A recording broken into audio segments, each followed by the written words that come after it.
Kamarhati স্বাগতত medical college এবং হাসপাতালের আন্দোলনরত চিকিৎসকদের হাতে নিজের হাতে রাখি পরিয়ে এক মৈত্রীর বন্ধনের বার্তা তুলে দিলেন ব্যারাকপুর পুলিশ কমিশনারেটের নগরপাল অলোক রাজুরিয়া। আন্দোলনরত চিকিৎসক থেকে শুরু করে পড়ুয়ারা উল্টো এই নির্যাতিতার খুনের প্রতিবাদ চেয়ে কালো রাখি পরিয়ে দেন পুলিশ প্রশাসনকে। আজিকর মেডিকেল কলেজ এবং হাসপাতালে তরুণী চিকিৎসকের নির্মম হত্যাকাণ্ডের প্রতিবাদে রাজ্যে অধিকাংশ সরকারি হাসপাতালে কর্মবিরতি চলছে। আর এই হত্যাকাণ্ডের প্রতিবাদে লাগাতারভাবে কামারহাটির স্বাগতত মেডিকেল কলেজ এবং হাসপাতালের জুনিয়র চিকিৎসক থেকে শুরু করে বিভিন্ন বিভাগের স্টাফ, স্বাস্থ্যকর্মীরা প্রতিবাদে সামিল হয়েছেন। তারা ধর্ণা মঞ্চে গিয়ে তারা প্রতিবাদে অনবরত তারা কিন্তু সামিল হয়েছেন দোষীদের শাস্তির দাবিতে। এদিন রাখি বন্ধন উৎসবের দিনে কালো ব্যাজ হাতে নিয়ে প্রতিবাদ করেন সাগর দত্ত হাসপাতালের চিকিৎসকরা। এই রাখি বন্ধন উৎসব যে দিনটি প্রতি ভাই বোন একে অপরের হাতে নানা রকম রাখি পরিয়ে উদযাপন করে থাকে, তবে আজ আজিকর মেডিকেল কলেজ এবং হাসপাতালের কর্মরত একজন তরুণী চিকিৎসকের নৃশংসভাবে হত্যাকাণ্ডের প্রতিবাদে হাতে কালো ব্যাজ পরে তারা কালো রাখি এবং তাতে অভয়ার এই যে তার সাথে হয়ে যাওয়া যে দুর্ঘটনা তার প্রতিবাদে তার ন্যায় বিরোধে তার ন্যায় বিচার চেয়ে কালো রাখি হাতে পরে ধর্ণা মঞ্চে সামিল হন কামারহাটি স্বাগতত মেডিকেল কলেজ এবং হাসপাতালের চিকিৎসকেরা।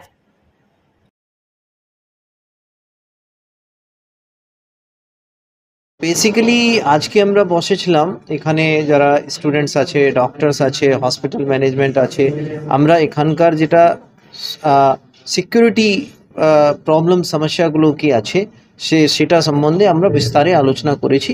কিছু কিছু সিদ্ধান্ত হয়েছে, সেটা শীঘ্রই আমরা ইমপ্লিমেন্টটা করব। আর ইদানিংই আমরা এখানকার যে সিকিউরিটি আছে অলরেডি আমরা বাড়িয়ে দিয়েছি। তার সঙ্গে আজকের দিনে কেন রাখি বন্ধনে একটা আজকের উৎসব, সেটা ডক্টরস যেটা আছে তারাও আমাকে রাখি পরিয়েছে। আমাদের পুলিশে যারা আমাদের অফিসার্স কনস্টেবল আছে তারাও ডক্টরসকে রাখি পরিয়েছে। অ্যান্ড আমরা এই বার্তাটা দিতে চাইছি কি we are with them. Thank you. কালো ব্যাজ পরে আছি সেটা, এবং কালো রাখিও একটা পরে আছি, যদি সেটা আপনারা দেখতে পান। আমরা এখানে চাইছি অভয়ার বিচার চাই। আজকে আমরা এই বার্তা দিতে চাইছি রাখি বন্ধন কর্মসূচি নিয়ে, এবং যেটা আজকে ডিসকাশন হলো বিভিন্ন রকমের যে সিকিউরিটি ল্যাক্স পয়েন্ট যেগুলো রয়েছে, কোন কোন জায়গার কারণে হয়তো পেশেন্ট রিলেটিভস যারা রয়েছেন তারা হয়তো আমাদের উপরে চড়াও হতে পারেন, বা কোন কোন জায়গায় সিকিউরিটি ল্যাপস রয়েছে যেখানে একটা সিন অফ ক্রাইম হয়ে যেতে পারে, সেই জায়গাগুলো আমরা আজকে আইডেন্টিফাই করলাম। কিন্তু আজকে সেটা শুধুমাত্র আইডেন্টিফাই হয়েছে, পরবর্তী ক্ষেত্রে সেগুলোকে ফলো আপ করে সেই জায়গাগুলোকে যাতে আমরা সিল করতে পারি, সেই কর্মসূচি আজকে থেকে শুরু। ভরসা আমরা 2019-এও পেয়েছিলাম, কিন্তু যতক্ষণ না এই ভরসাগুলো রিয়েলিটিতে রূপান্তরিত হবে ততক্ষণ আমরা কিন্তু এই জিনিসটাতে আমরা সেফ ফিল করবো না, সেফ অ্যান্ড সিকিউর ততক্ষণ আমরা ফিল করতে পারবো না।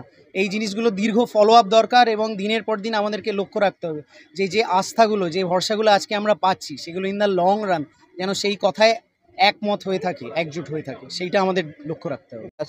কিন্তু হচ্ছে যে মহামান্য রাজ্য সরকার থেকে একটা রাত্রি সাথী বলে একটা প্রকল্প একটা লঞ্চ করা হয়েছে। সেখানে বলা হচ্ছে যে যত সম্ভব কম পারা যায় ডক্টরদের, মহিলা ডক্টরদের হচ্ছে যে কম ডিউটি দিতে। তো সুতরাং দেখুন, সেক্ষেত্রে রাজ্যের এই যে বক্তব্য বা এই যে রাত্রি সাথী প্রকল্পের যে বক্তব্য, সেখানেও কিন্তু খুব একটা ভরসাযোগ্য নয়। কারণ তারা হয়তো কোথাও আমরা যে নিরাপত্তা চাইছি, ফিমেল ডক্টর, নার্স, একটা আমাদের আজকে মেডিকেল ফ্যাটার্নিটিতে দেখুন নার্সদের ম্যাক্সিমাম 90%ই হচ্ছে ওনারা ফিমেল। আমাদের মেডিকেল আমাদের যারা ডক্টরসরা আছি, আমাদের 50-50% ধরতে গেলে মেল এবং ফিমেল আমরা আছি।